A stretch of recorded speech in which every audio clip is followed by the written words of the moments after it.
పెద్దలు గౌరవనీయులు పవన్ కళ్యాణ్ గారిని మాట్లాడాల్సిందిగా కోరుతున్నాను.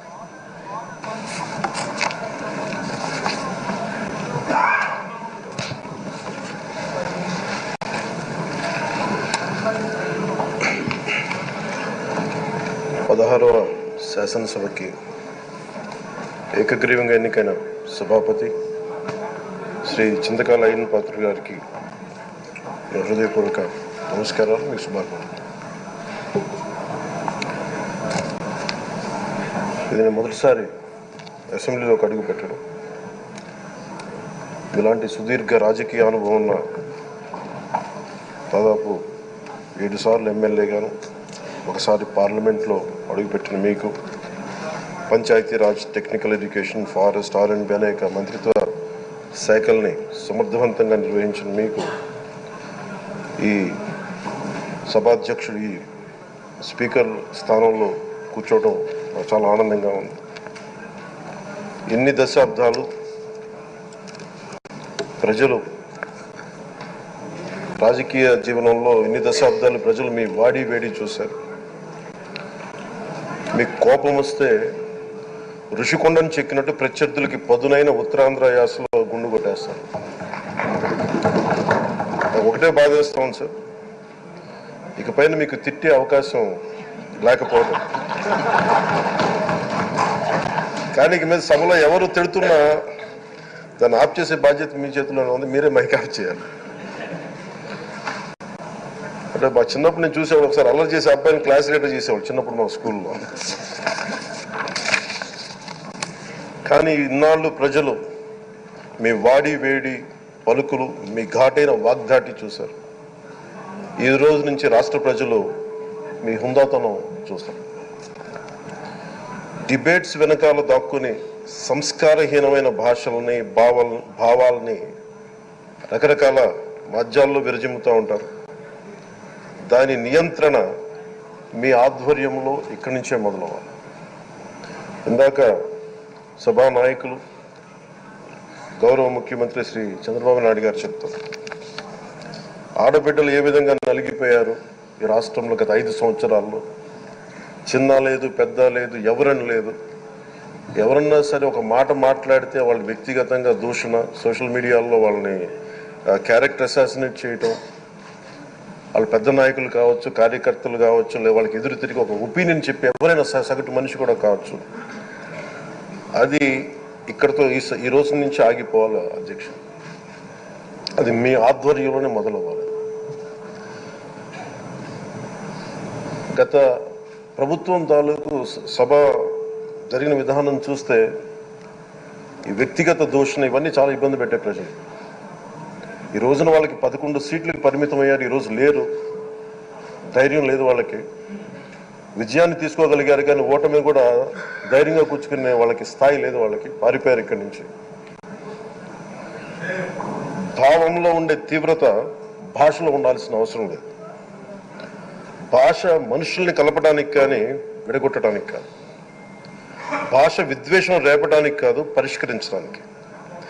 ఎంత జటిలమైన సమస్య అయినా, భయంకర సమస్య అయినా చర్చల ద్వారా పరిష్కరించుకోవడానికి కానీ వివాదం సృష్టించడానికి కాదు. ఈ సభ ఉన్నది అందుకు. కానీ మనం చూసింది వాళ్ళ దగ్గర నుంచి బూతులతోటి, వ్యక్తిగత దోషులతోటి రాష్ట్ర పురోభివృద్ధిని ఆపేశారు. అలాంటి సభ కాకుండా ఇందాక మన పెద్దలు శ్రీ గౌరవ ముఖ్యమంత్రి చంద్రబాబు గారు చెప్పినట్టుగా ఇది భవిష్యత్తుకి ఇది ఒక ప్రమాణం అవ్వాలి. 2047 వరకు ఇంత అద్భుతమైన స్థానంలో మనకి ఆంధ్రప్రదేశ్ తెలుగు జాతి ఉన్నత స్థాయికి వెళ్ళాలంటే ఈరోజు మనం వేసే ప్రతి అడుగు అది భవిష్యత్ తరాలకు ఒక నిర్దేశక, ఒక టచ్ స్టోన్గా ఉండిపోవాలి, గిట్ రాయిగా ఉండిపోవాలి. ఈ రోజున ఈ సభలో ఉన్న గౌరవ సభ్యులందరూ చట్టాలు చేయడానికి ఉన్నారు, చట్టాలు ఉల్లంఘించడానికి కాదు. విభేదించడం అంటే ద్వేషించడం కాదు, వాదించడం అంటే కొట్టుకోవడం కాదు.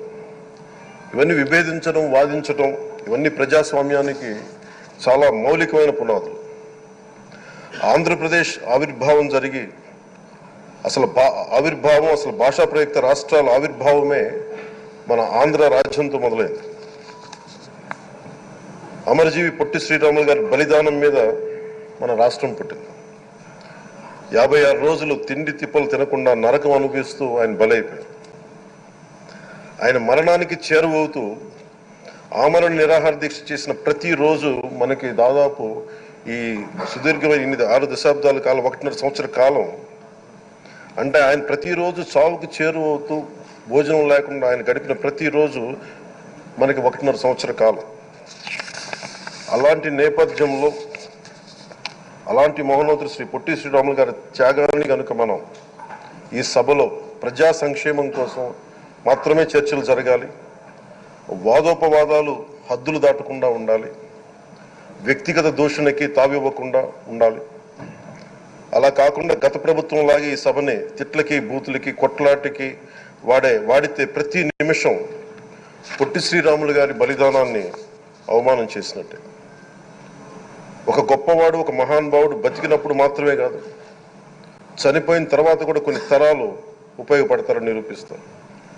అలాంటి కోవకు చెందిన మహానుభావులు ఆంధ్ర రాష్ట్ర సృష్టికర్త, భాషా ప్రయుక్త రాష్ట్రాలకు శ్రీకారం చుట్టిన ద్రష్ట అమరజీవి శ్రీ పొట్టి శ్రీరాములు గారి స్మృతిలో ఒక విలువలతో కూడిన ఒక సత్సాంప్రదాయాన్ని తెరలేపుతూ మీ ఆధ్వర్యంలో ఈ సభ జరగాలని, ఈ 5 ఏళ్ల ప్రజా ప్రస్థానంలో ఈ విలువైన 5 ఏళ్లు రాబోయే తరానికి గొప్ప భవిష్యత్తునిచ్చేలా, అన్నం పెట్టే రైతుకి, కౌలు చేసుకునే రైతుకి, రైతు కూలీకి అండగా ఉండేలా, మహిళలకి భద్రతతో పాటు ఉన్నత స్థాయికి ఎదిగేలా, ప్రభుత్వ ఉద్యోగులకి భద్రత కల్పించేలా, పశువు, పక్షి, ప్రకృతి, సర్వజనులందరికీ కూడా మతాలకి, ప్రాంతాలకి అతీతంగా సుభిక్షంగా అభివృద్ధి పదంలో ఆంధ్రప్రదేశ్, ఆంధ్ర రాజ్యం అద్భుతమైన ప్రగతి సాధించేలా ఈ చర్చలు సాగాలని కోరుకుంటూ, సభాపతి అయ్యన్న పాత్రుడి గారికి